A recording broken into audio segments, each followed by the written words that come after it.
fleet of them. Look on the ASA. Oh, got it! Woohoo! My gosh. What the fuck is that?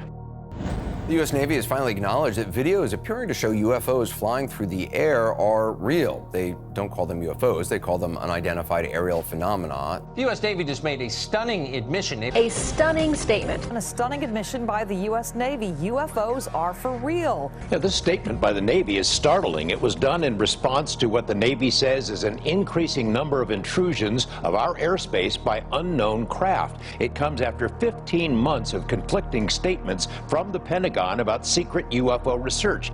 We know that UFOs exist. This is not no longer an issue. The Navy itself has publicly acknowledged the fact that they exist.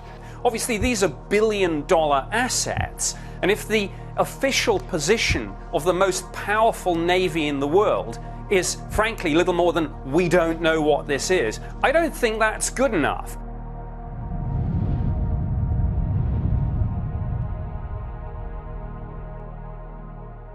This very well could be one of the most significant and monumental stories, not just in our lifetimes, but in all of human history thus far. We now have definitive proof, as confirmed by the US Navy, that unidentified flying objects, whatever they may be, are very real and have been tracked operating in and around Earth's atmosphere. And this is truly unprecedented, that after decades of dismissing and denying all the evidence related to UFOs, the US Department of Defense, for the first time ever, has now openly admitted that encounters with these objects are very real. In this video, I'm going to share some of the astounding facts and documented evidence related to encounters with these UFO craft, and give you some of the recent updates on what's going on here, including one of the most explosive statements ever made by a military official related to the UFO phenomenon. You think the U.S. government has debris from a UFO in its possession right now? Unfortunately, Tucker, I really have to be careful of my NDA. I really can't go into a lot of more detail than that. Okay. But simply put, yes. Can you repeat that again? The U.S. government is in possession of material recovered from a UFO craft? Wow, okay. That's interesting. Well, I'm going to revisit that statement later on in this video, but there is no doubt that this rabbit hole goes way deeper than most of us can even begin to understand. And I believe that this could very well be paving the way for some of the greatest discoveries in all of human history thus far. This is a story which goes back many decades with thousands of documented encounters from all over the world. A recent New York Times article published in May of 2019 describes how a naval training mission off the east coast of the United States encountered unidentified craft every day, almost every day, over a 9-month period from summer of 2014 to March of 2015.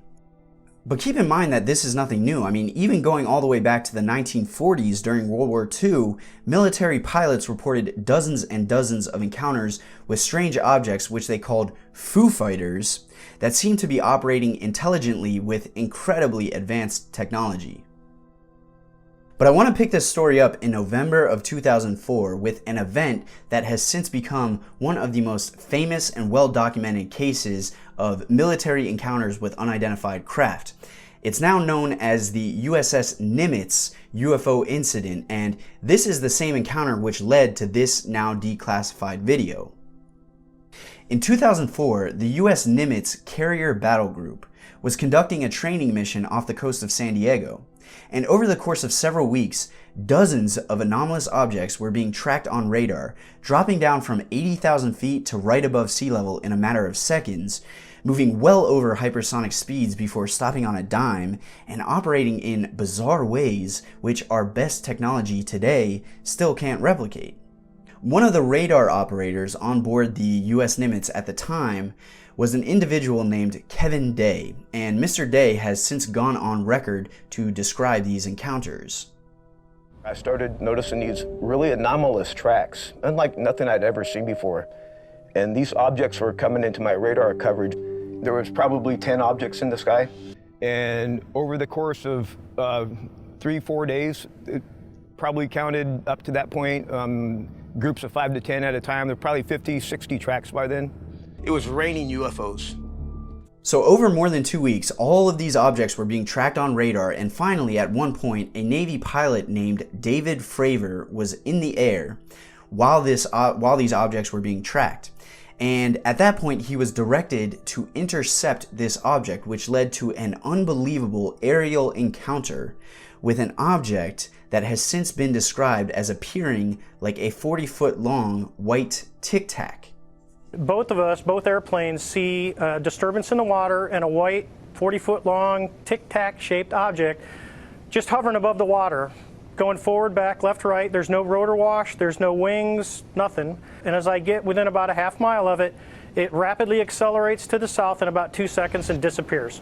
This was extremely abrupt, like a ping pong ball bouncing off a wall. The ability to hover over the water and then start a vertical climb from basically 0 up towards about 12,000 feet and then accelerate in less than 2 seconds and disappear is something I had never seen in my life.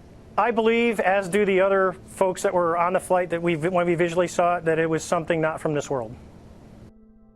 This craft or object, whatever this white tic-tac was, seemed to be operating under intelligent control because it was responding to the movements of the Navy jets. And it was tracked moving at well over 10,000 miles an hour, which, just for some comparison, the SR-71 Blackbird, which is one of the fastest jets on the planet, maxes out around 2,000 miles an hour. So this tic-tac was moving 5 times faster than one of the fastest jets ever made by humanity. This white tic-tac object also demonstrated anti-gravity, or the ability to fly without any apparent means of propulsion or lift. It had no wings. Instantaneous acceleration, it could go from 0 to 10,000 in seconds. Hypersonic velocities, 5 times the speed of sound. Low observability, meaning these craft could turn invisible to the naked eye as well as to the radar systems. And transmedium travel, meaning these objects could travel underwater just as easily as through the air.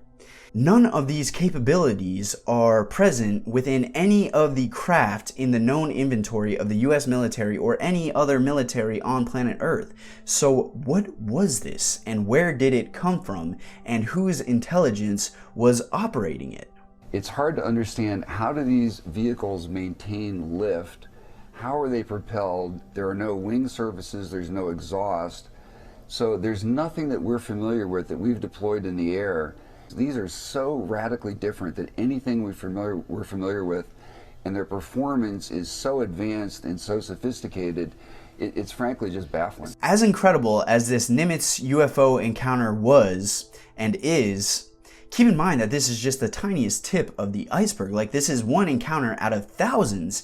As that New York Times article reported, the military over months at a time was picking these objects up every single day, which suggests that the military is still sitting on mountains of evidence that is not yet public or declassified. And it took 13 years of secrecy before the Nimitz encounter came to light.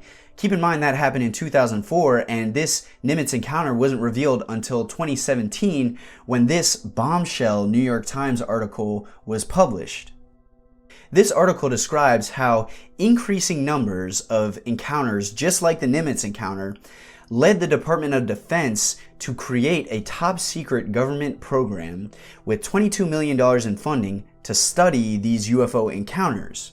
It was called AATIP, Advanced Aerospace Threat Identification Program. AATIP was run by this ex-military official from 2007 to 2012, a man named Lou Elizondo. And here's some of Mr. Elizondo's thoughts after 5 years leading and overseeing this program.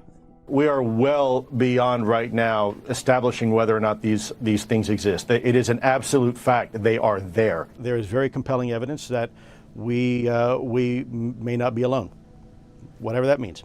And the deeper you dig, this just keeps getting stranger and more bizarre, because as I previewed earlier, Mr. Elizondo, in a May 2019 live TV interview, openly admits that the US government is currently in possession of material recovered from a UFO craft. Do you believe, based on your decade of serving in the U.S. government on this question, that the U.S. government has in its possession any material from one of these aircrafts? I do, yes. You think the U.S. government has debris from a UFO in its possession right now? Unfortunately, Tucker, I really have to be careful of my NDA. I really can't go into a lot of more detail than that. Okay. But simply put, yes.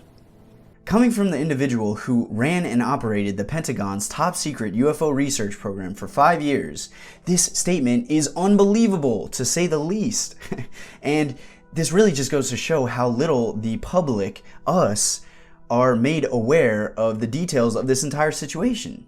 If the US government has material recovered from some sort of UFO craft, then that implies an effort to study and potentially replicate this technology in a way that's clearly being kept hidden from the public. We are only just beginning to scratch the surface here, and as we learn more and more, this is opening a Pandora's box of progressively bigger questions, not just about UFOs and UFO craft, what they are, where they came from, who's operating them. It also raises so many questions about life on Earth, about the structure of power in our world. Everything that's been declassified and disclosed thus far is obviously only the tiniest drop in the bucket, and it's wild to consider what information is still being concealed and covered up. This is not just about UFOs and extraterrestrial beings. This is about so much more than that. This is about a paradigm shift for humanity, a great awakening, an evolution of our collective consciousness. There is no doubt in my mind that our future descendants will look back to these pivotal years as a turning point in the story of humanity that ushered in the dawn of a new era here on planet Earth. There is no telling where this will take us, but I am truly excited and honored and blessed and grateful to be sharing this adventure with you.